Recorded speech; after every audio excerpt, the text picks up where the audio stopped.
السلام علیکم دوستوں، welcome to my channel horror stories by Afia. دوستوں، ہارر سٹوریز بائی عافیہ میں ایک نئی ہارر سٹوری کے ساتھ میں حاضر ہوں۔ امید کرتی ہوں آپ لوگ جہاں کہیں ہوں گے خیر خیریت سے ہوں گے اور ڈھیروں خوشیوں کے ساتھ ہوں گے۔ دعا ہے کہ جہاں کہیں رہیں خیر خیریت کے ساتھ رہیں اور اللہ کی امان میں رہیں، اور اللہ کی ذات آپ کو اپنے سوا کبھی کسی کا محتاج نہ کرے۔ دوستوں، یہ واقعہ سچا واقعہ ہے جو آج میں آپ کو سنانے جا رہی ہوں، اور واقعہ سناؤں گی انہی کی زبانی جنہوں نے یہ واقعہ میرے ساتھ شیئر کیا ہے۔ تو آئیے بڑھتے ہیں واقعے کی جانب مزید کسی دیری کے بنا۔ اس واقعے سے پہلے میں سوچ بھی نہیں سکتا تھا کہ ایسا بھی ہو سکتا ہے۔ میں ایک سیکیورٹی گارڈ تھا، میرے اکثر ایک شہر سے دوسرے شہر میں تبادلے ہوتے رہتے تھے۔ ایک بار میرا تبادلہ ایک ایسے علاقے میں ہوا جو بہت ہی گنجان علاقہ تھا۔ وہاں آبادی نہ ہونے کے برابر تھی، ہر طرف جنگلات اور پہاڑ تھے، اور سب سے بڑا مسئلہ اس علاقے میں یہ تھا وہاں موبائل سگنلز بھی کام نہیں کرتے تھے۔ اسی لیے اس علاقے میں تبادلے کے بعد 3 مہینوں تک میرا اپنی بیوی بچوں سے رابطہ بالکل نہ ہو سکا، اور 3 مہینے بعد جب میں چھٹی لے کر گھر کی طرف جا رہا تھا تو میں نے سکون کا سانس لیا کہ کچھ دنوں کے لیے اس علاقے سے آزادی مل گئی۔ میں اپنے علاقے پہنچ چکا تھا، لیکن اس وقت کافی رات ہو چکی تھی اور کوئی رکشہ یا ٹیکسی مجھے نہ مل سکی۔ تو میں نے سوچا اتنا لمبا سفر تو ہے نہیں، یوں ہی پیدل گھر چلا جاتا ہوں۔ یہی سوچ کر میں نے اپنا بیگ کاندھے پر رکھا اور وہاں سے پیدل گھر کی طرف سفر شروع کر دیا۔ اسٹیشن سے ہمارے گھر کے درمیان راستے میں ایک بہت بڑا قبرستان آتا تھا، اور جب میں اس قبرستان والے راستے کے پاس سے گزرا تو مجھے قبرستان کے درمیان ایک لڑکی نظر آئی جو ایک قبر کے پاس بیٹھی تھی۔ اس لڑکی نے سیاہ چادر اوڑھ رکھی تھی، اس لیے میں اس کا چہرہ نہ دیکھ سکا۔ میں نے گھڑی پر ٹائم دیکھا، رات کے 2 بج رہے تھے۔ میں نے سوچا اتنی رات کو کوئی لڑکی قبرستان میں کیا کر رہی ہے؟ یہ سوچ کر میں قبرستان کی طرف جانے لگا۔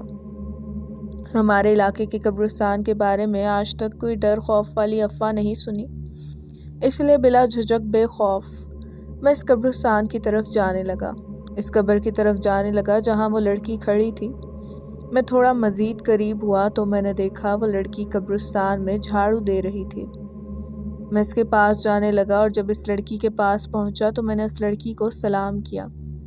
اس لڑکی نے میرے سلام کا جواب دیا اور بولی، کیسے ہیں آپ عبدالرحمن چچا؟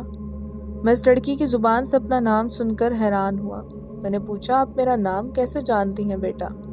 اس لڑکی نے مسکراتے ہوئے جواب دیا، چچا آپ مجھے بھول گئے، میں نواز الدین کی بیٹی ہوں، رمشا۔ میں نے تھوڑا سا ذہن پر زور دیا تو مجھے یاد آیا وہ لڑکی دراصل ہمارے پرانے محلے دار تھے جو 4 سال پہلے ہمارا محلہ چھوڑ کر چلے گئے تھے۔ بہت دور کی رشتہ داری بھی تھی میری ان سے۔ اب تو وہ لڑکی کافی بڑی ہو چکی تھی۔ میں نے جب اسے دیکھا تھا وہ میری بیٹی کے ساتھ اکثر ہمارے گھر کھیلنے آیا کرتی تھی۔ میں نے کہا، ابو اور امی کیسے ہیں؟ رمشا نے کہا، سب ٹھیک ہیں چچا جان، آپ کیسے ہیں اور نادیہ کیسی ہے؟ رمشا نے میری بیٹی کا نام لیا تھا۔ میں نے کہا، وہ سب ٹھیک ہیں بیٹا، لیکن تم اتنی رات کو قبرستان میں کیا کر رہی ہو؟ میری بات سن کر رمشا کافی اداس ہوئی اور بولی، بس اب کہاں جاؤں گی چچا۔ میں نے سوچا شاید رمشا گھر والوں سے ناراض ہو کر قبرستان آ گئی ہے۔ میں نے پوچھا، بیٹا کیا تمہاری گھر والوں سے کوئی ناراضگی ہوئی ہے؟ تمہارے ابو کو پتہ ہے کہ تم اس وقت یہاں قبرستان میں موجود ہو؟ میری بات سن کر رمشا بات ٹالتے ہوئے بولی، آپ چھوڑیں چچا، پانی پئیں گے آپ؟ میں کافی تھکا ہوا تھا، مجھے بہت پیاس بھی لگی تھی۔ میں نے کہا، ہاں بیٹا پلا دو۔ رمشا نے ایک چھوٹے گھڑے سے پانی نکالا اور پانی کا پیالہ میری طرف بڑھایا۔ رات کا وقت تھا، میں نے پیالے کی طرف دیکھے بنا ہی پیالہ ہونٹوں سے لگایا اور سارا پانی پی گیا۔ لیکن پانی پینے کے بعد مجھے احساس ہوا جیسے پانی کا ذائقہ کافی عجیب تھا۔ میں تھوڑی دیر وہیں کھڑا رہا، پھر رمشا سے بولا، آؤ بیٹا تمہیں گھر لے چلتا ہوں، تمہارے والدین سے جو شکایات ہوں گی مل کر حل کر لیں گے۔ رمشا نے بڑے دردناک انداز میں کہا، اب تو بہت دیر ہو گئی، چچا آپ جائیں۔ میں بعد میں آ جاؤں گی۔ پھر میں وہاں سے رمشا کو خدا حافظ کہتا گھر کی جانب روانہ ہو گیا۔ میں 1 گھنٹے بعد گھر پہنچا۔ رات کافی ہو چکی تھی۔ میری بیوی دروازے پر مجھے اچانک دیکھ کر حیران تھی اور کافی خوش بھی۔ باقی بچے سارے سو رہے تھے۔ میری بیوی مجھے ایک کمرے میں لے گئی اور میرے لیے چائے بنا کر لے آئی۔ کھانا میں راستے میں کھا چکا تھا۔ باتوں باتوں میں نے اپنی بیوی سے پوچھا، یہ نواز الدین بھائی آج کل کہاں ہوتے ہیں؟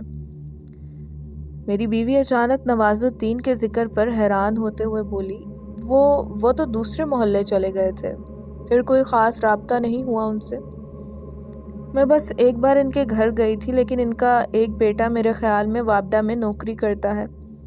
باتوں باتوں میں نے بیوی سے یہ جاننے کی کوشش کی اور ان کے دونوں بیٹیاں کیسی ہیں؟ میری بیوی نے جواب دیا، بڑی بیٹی سعدیہ کی تو شادی ہو گئی اور چھوٹی بیچاری۔ میں نے کچھ تجسس سے اپنی بیوی کو دیکھا۔ میری بیوی نے اپنی بات مکمل کرتے ہوئے کہا، چھوٹی بیٹی رمشا نے 2 مہینے پہلے خودکشی کر لی تھی۔ میں نے صدمے سے اپنی بیوی کو دیکھا اور بے یقینی سے پوچھا، کیا کہہ رہی ہیں آپ؟ رمشا نے کب خودکشی کی؟ آپ کو غلط فہمی ہو رہی ہوگی۔ ان کی کسی دوسری بیٹی نے خودکشی کی ہوگی۔ رمشا کی خودکشی کی بات تو میں کبھی مان ہی نہیں سکتا تھا، کیونکہ رمشا کو خود میں نے تھوڑی دیر پہلے قبرستان میں دیکھا تھا۔